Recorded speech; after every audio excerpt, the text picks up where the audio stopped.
ദൈവത്താൽ അല്ലാതെ ഒരു അധികാരമില്ലെന്നല്ലേ വേദപുസ്തകം പറയുന്നത്. ദൈവമാണ് ഈ അധികാരം നൽകി.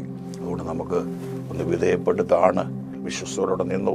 വർഷങ്ങൾക്ക് മുമ്പ് ഞാൻ എൻ്റെ ചെങ്ങന്നൊരു കൂട്ടായ്മയായിട്ട് നിൽക്കുമ്പോൾ കൊച്ചു സഭയാണ്. എനിക്കൊരു ആഗ്രഹം, വലിയ സഭയല്ലേ ഹെവൻലി വിഷൻ, അവിടെ ഒത്തിരി വർക്കുകളുണ്ടല്ലോ, ഒത്തിരി കാര്യങ്ങൾ അവിടെ ഉണ്ടല്ലോ, ഒത്തിരി കാര്യങ്ങൾ ചെയ്യാമല്ലോ. അപ്പം ഞാൻ എൻ്റെ ദേവദാസൻ്റെ മുഖത്ത് നോക്കിക്കൊണ്ട് പറഞ്ഞു, ഞാനിങ്ങനെ ഹെവൻലി വിഷ്ടി തങ്കവ്രതനുമായിട്ടൊരു പരിചയം ഉണ്ടെന്ന് ചോദിച്ച് അവിടെ മാതൃകളോടൊക്കെ ചാക്കിട്ടു. പുള്ളി അവിടെ നിന്ന് പറയണം.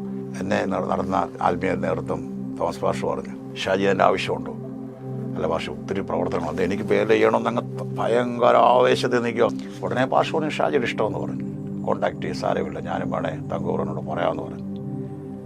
പക്ഷേ നിങ്ങൾ കേട്ടോളൂ, ഞാൻ ഈ തങ്കവ്രതൻ എന്ന് പറയുന്ന മനുഷ്യനെ ലോകം മുഴുവൻ എന്തെല്ലാം അദ്ദേഹത്തെക്കുറിച്ച് പറഞ്ഞാൽ എനിക്കൊരു സാക്ഷി എനിക്ക് അദ്ദേഹത്തെക്കുറിച്ച് പറയാനുണ്ട്. നിങ്ങൾ ഈ വീഡിയോ ക്ലിപ്പ് ആരെങ്കിലും കേൾക്കുന്നെങ്കിൽ ഇട്ട് കൊടുത്തോണം.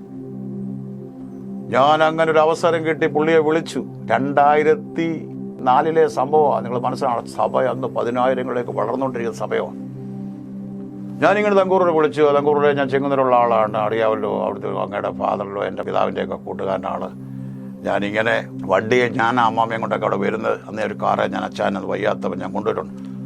ഞാൻ എന്തോ ബ്രദറെ ഞാൻ പറഞ്ഞു, എനിക്ക് അവിടെ നിന്ന് ഒത്തിരി മേഖലകളുണ്ടായിരുന്നു ശുശ്രൂഷിക്കാൻ, ഒത്തിരി കെയർ സെല്ലുകളും ഒത്തിരി പ്രസ്ഥാനങ്ങളും ഉണ്ട്. എന്നെ ഒന്ന് അവിടെ ഒന്ന് പ്രൊമോട്ട് ചെയ്യാമോ? ഞാനിവിടുത്തെ അനുവാദം മേടിച്ച്. അദ്ദേഹം എന്നോട് പറഞ്ഞൊരു വാക്യം ഒരിക്കലും, ബ്രദറെ അത് കൊച്ചു സഭ, അത് മതി ബ്രദർ, അവിടെ കീഴടങ്ങി അവിടെ ഇരുന്നോ, ദൈവം തക്ക സമയത്ത് നിങ്ങളെ ഉയർത്തും. അദ്ദേഹത്തിന് വേണേൽ ക്യാൻവാസ് ചെയ്യാമായിരുന്നു.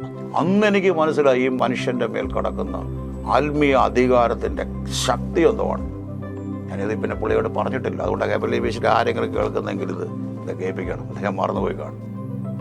അദ്ദേഹത്തിൻ്റെ അനിയൻ ടോം എൻ്റെ ഫ്രണ്ടാണ്. ഞാൻ പറയാൻ കാരണം എന്താണെന്ന് ചോദിച്ചാൽ, അദ്ദേഹം പറഞ്ഞതാണ് വേണ്ട, അദ്ദേഹത്തിൻ്റെ ക്യാൻവാസ് ചെയ്യണം, അതൊരു പ്രവർത്തനം നടക്കണം, നിങ്ങളിലേക്ക് ഇപ്പോൾ ഒരു കുഴപ്പമില്ല, റിലീസ് മേടിച്ചിട്ട് വന്നാൽ മതി. അദ്ദേഹം നിങ്ങളായിരിക്കുന്നിടത്ത് കീഴ്പ്പെട്ടിരുന്നു. ദേവദാസന്മാർ ഏതെങ്കിലും സഭകളിൽ ഇരിക്കുന്നവരുണ്ടെങ്കിൽ അവിടെ കീഴ്പ്പെട്ടിരുന്നു. തക്ക സമയത്ത് ദൈവം നിങ്ങളെ ഉയർത്തും.